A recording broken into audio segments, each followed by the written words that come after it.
This video is sponsored by Skillshare. Every year, there are countless films that tragically and undeservedly fail at the box office and fall into instant obscurity. But if I were to give you my personal pick for the most upsetting box office failure in modern horror cinema, it is undoubtedly James Gunn's 2006 sci-fi comedy horror Slither. Sure, it might have gained a cult following, received positive reviews from critics, and yeah, I wouldn't call it James Gunn's magnum opus or anything, but goddamn does it deserve every horror fan's attention, so let's give it some love. Slither tells the story of a meteor that crash lands in the small town of Walesey, South Carolina, where a parasitic alien takes over the body of one of the locals and begins a quiet invasion by spawning an army of worms that possess the town's inhabitants, turning them into a hive mind of zombies hell-bent on feeding off meat. Lots and lots of meat. Conceptually speaking, it's not the most inspired setup, given it's practically a straight derivative of Night of the Creeps, Shivers, Invasion of the Body Snatchers, The Thing, and well, a whole bunch of 70s and 80s B-movies that are just as worthy of your attention, alongside some Junji Ito's Uzumaki if it doesn't already sound messed up enough for you. What the fuck was that?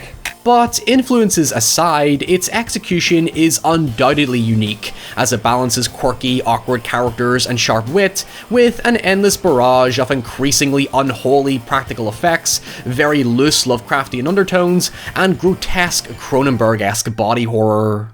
What's going on here, exactly? I'm so fucking hungry, Bill. Do you mind handing me a piece of that possum over there? Just a little bit. Yeah, to be honest, I don't even think that's the most messed up thing in the film, so brace yourself, I guess. To put this into context, Slither is a faithful and sometimes bordering on obscure homage to 70s 80s sci-fi horror cinema. It's driven by a constant escalation of unpredictable absurdity and comedy that perfectly blends with the genuinely disturbing terror. Well, now that is some fucked up shit. However, since the film failed so tremendously at the box office to the point that its distributor Universal decided to disown the film as nothing more than a contractual obligation, it sadly never had a chance to garner much mainstream support. It looks like something that fell off my dick during the war. The thing was, the early to mid-2000s was not a great time for Western horror, as Hollywood was plagued with remakes and shallow derivatives that varied in terms of box office performance and became reliant on two popular trends: super serious supernatural flicks and the emerging torture porn subgenre that was then quickly overshadowed by the revival of demonic possession movies. Simply put, there was no other film in Hollywood like Slither at the time. The only other close comparisons were Eight-Legged Freaks, Britain's Shaun of the Dead, and New Zealand's Black Sheep, which all released 2 years apart. But Shaun of the Dead was the only one to garner any widespread support or cultural influence, given it benefited from the established popularity of the zombie genre across multiple forms of media. In fact, Slither's producer Paul Brooks even claimed that's exactly why the movie failed. Comedy horror was barely existent in the 2000s, and mainstream audiences just weren't ready for something this wildly niche and unusual, especially since most of these comedy horrors relied on references to media that fell flat on anyone outside the pop culture bubble. What the hell happened to you, Otis? Poison ivy out back, maybe? We're itchy. Hell, the industry standard trade paper The Hollywood Reporter even went as far as to blame Slither for killing off comedy horror for the foreseeable future, which retrospectively just was not the case. I think there is a theory to be made that Paul Brooks' production company Gold Circle Films felt Slither had the potential to break the mold as a sleeper hit in a market that had become exhausted and oversaturated, given how confident they felt after the surprise success of their last horror movie, the universally panned White Noise, when it released in January 2005. But Vsauce tangent here, White Noise's unexpected success is a different story entirely, as it became credited for simply changing many studios' perception on the winter dump months due to its lack of competition, paving the way for future January horror successes like Cloverfield and The Devil Inside. Regardless, there were seemingly high expectations for Slither, because while it wasn't a unique case by any means, despite it being an original IP by a first-time director whose only major industry credits were writing the Dawn of the Dead remake and both live-action Scooby-Doo movies, the film was given a standard studio budget of $15 million, which for comparison's sake was the same budget given to both The Hills Have Eyes and When a Stranger Calls remakes, which released within roughly a month before Slither, and unlike Slither, both did very well at the box office. Now, why exactly does this matter? Well, for a film that's a homage to B-movies, and a risky one at that, it itself isn't actually a B-movie. Sure, it's low budget to studio standards, but having a strong financial backing like this meant it was able to thankfully fully embrace its crazy, unorthodox visual effects and storytelling without significant limitation. What are we gonna do now, Bill? Cuffs won't even fit on him. So, aside from its derivative concept, Slither is an exceedingly well-crafted creature feature that easily stands head and shoulders above many of its horror contemporaries, but I think its greatest storytelling element is how it cleverly introduces a subtle yet important perspective shift that intensifies the urgency of the film. The first half is told in the third person, where we meet the various quirky locals and get a feel for the town's eccentric charm, while Michael Rooker's Grant is possessed by the parasite. We then proceed to switch between Grant's increasingly harrowing mutation and violent efforts to feed, while growing concern for the town's complete obliviousness to the oncoming invasion, with Grant's wife Starla, played by Elizabeth Banks, being the only person to become suspicious of Grant's strange behaviour. It's the transition into the second half that switches us exclusively to a first-person narrative, where we leave Grant's perspective and see the rest of the film from the core survivor's point of view. It begins to limit what we know about the threat and throws us into the same chaotic peril as the characters, as they try to comprehend the sudden parasitic attack, while Nathan Fillion's police chief Bill awkwardly attempts to figure out how to kill this fucking weird monstrosity thing. When you think about it, it basically goes from a domestic slasher flick to a grisly manhunt to a full-on zombie alien invasion, yet it manages to keep all these dramatic changes consistently coherent and engaging by using that subtle perspective shift to build tension and character in the first half, before unleashing it into the very distressing second half. You legitimately go through a roller coaster of emotions, from screaming bloody murder at the heroes for not seeing the clear signs that something is wrong, to fear and defeat as the characters are attacked and killed violently and suddenly, to probably its most impressive stylistic distinction, leaving you weirdly uncomfortable as to whether you're supposed to be laughing your ass off at all the deeply disturbing shit going on.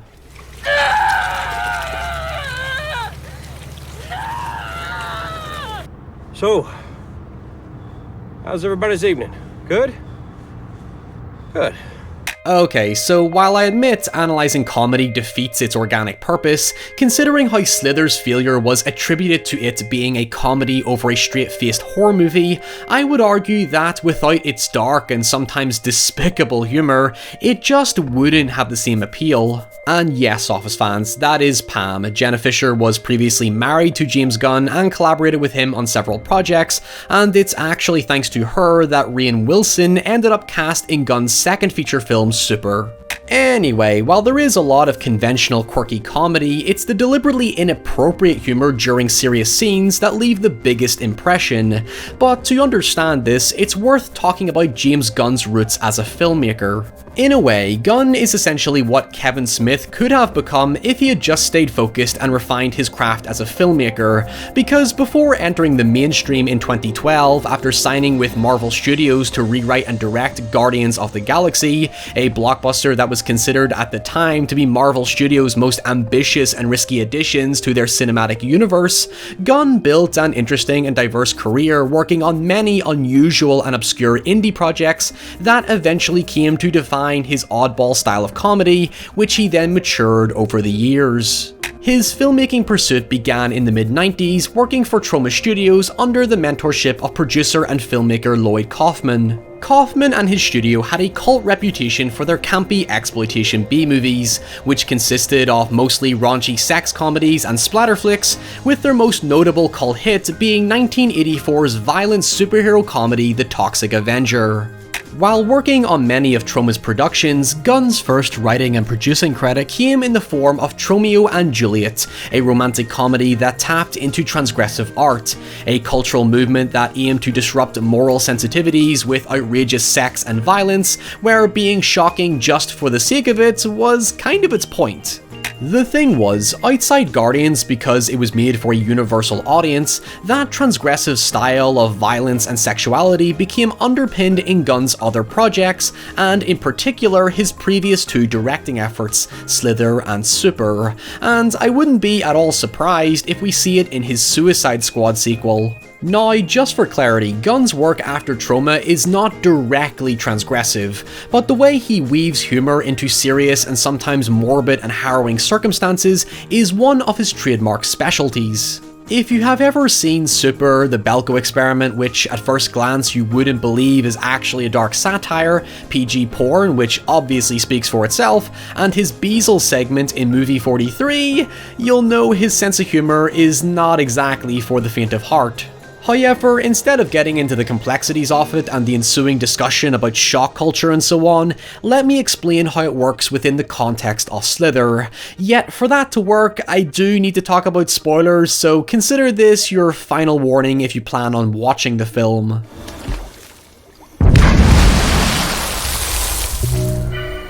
While most of the characters have unceremonious deaths, almost all of them are played for genuine, if disturbing, laughs. In fact, just for total clarity, the ending is a completely grim subtextual punchline. When they eventually kill the main parasite and destroy the hive mind that eliminates the other worms, you would usually expect it to be one of those films where those possessed return to normal and the day is now saved. But fucking nope! Everyone that gets possessed dies, with the only 3 survivors of the town just casually leaving as the credits roll. However, this descent into dark comedy does not present itself until the second half, where we meet the now inflated Brenda, where earlier in the film she's viciously attacked by Grant and abducted to serve as a breeding pod for the worms. Contextually, it gets across how brutal the scene is, and it takes this aspect very seriously, but because you're now seeing it through Nathan Fillion's sardonic perspective, you're left so stunned and bewildered that you don't really know how you're supposed to react, and it's that awkward discomfort that drives the proceeding humour without breaking the tone of the film. Up until this scene, the humour is mild and conventional, but when shit finally hits the fan, the jokes become increasingly provocative that, like with transgressive art, it kinda plays your own sensitivity against you. Kill me, Party, please. A lot of it comes down to the fact that there is no traditional hero archetype within the story. The characters are brave, yes, but they are still overwhelmed by their own weaknesses that you can't help but relate to their goofiness and situational ineptitude. Think about it this way, how do most of us react to uncomfortable moments? We try to, or at least I do, diffuse it by lightening the mood or playing up my insecure awkwardness because I desperately want to break the silence or tension. Slither's characters essentially perpetuate this same relatable behaviour, but within a ridiculously extreme scenario, and it goes beyond merely being quirky. Gunn uses it in all of his work to humanise characters by calling attention to their contextually inappropriate reactions and typically bad reading of the situation, which is something we all do even if we stubbornly don't care to admit it. This is what most serious blockbusters that tried to replicate the comedy from Guardians of the Galaxy did wrong. Gunn does not write from the perspective of someone who is self-aware, although he obviously is. He writes from the perspective of being self-conscious. We don't actually see that in a lot of films, especially Hollywood types that delve into phony idealism, but with Slither, none of the characters are ever irredeemable assholes or perfectly good people. We empathize with their nuances, they're imperfect, they're like you and I. Sure, they might be douchebags at times, but none of us can sit here and pretend like we aren't all prone to our own douchebag moments, because after all, we are all the heroes of our own narratives, and sometimes the villain of someone else's. In fact, in one scene, Bill is saved from being beaten to death by a possessed deer, yes, I did just say that, and as they leave, he makes a point that when he tells other people what happened, he's going to make it sound like he was the hero of the story. Hey, Kylie, why don't you tell Miss Grant that story about how I saved you from that deer? Oh yeah, Bill saved me from the deer. Ultimately, the great thing about all of Gunn's characters is that none of them are ever given a moral high ground, and when they are, they're eventually brought back down to reality with the rest of us. Simply put, there is no unrealistic artifice to Slither. Its characters are empathetically human, its hybrid of genres is wonderfully sincere and masterfully sustained, and its juxtaposition between comedy and horror manages to capture both extremes without the expense of either one. So, if there is a film that you feel is deeply underappreciated or misunderstood, let me know about it in the comments below. And while you're at it, let me tell you all about this video's sponsor, Skillshare. Skillshare is an incredibly affordable online learning community with thousands of inspiring courses for anyone looking to build specific skills, fend off boredom, focus on self-care through creativity, or just give yourself a new and exciting challenge. As a one-man operation, it's helpful for me to have a very tightly efficient workflow so I don't fall behind on deadlines, and so I found a lot of use in Thomas Frank's series on productivity for creatives, especially points he makes about finding shortcuts and formulas in your style so you can free your time for other things like side projects, which in my case is something I've been trying to do for a very long time. Skillshare is about giving you membership with meaning, so you can connect with like-minded creatives and engage with a community fueled by encouragement, communication, and inspiration, which in these challenging and uncertain times is so nice to see, especially on the internet of all places. If you want to give it a shot, Skillshare is giving the first 1,000 people who click the link in the description box below a free trial of Skillshare Premium membership, and then if you decide to stick around, it's only about $10 a month. If you do decide to use it, let me know what series you watched, and until next time, stay safe as always. Thank you so much for watching again, and I'll see you all very soon. Bye!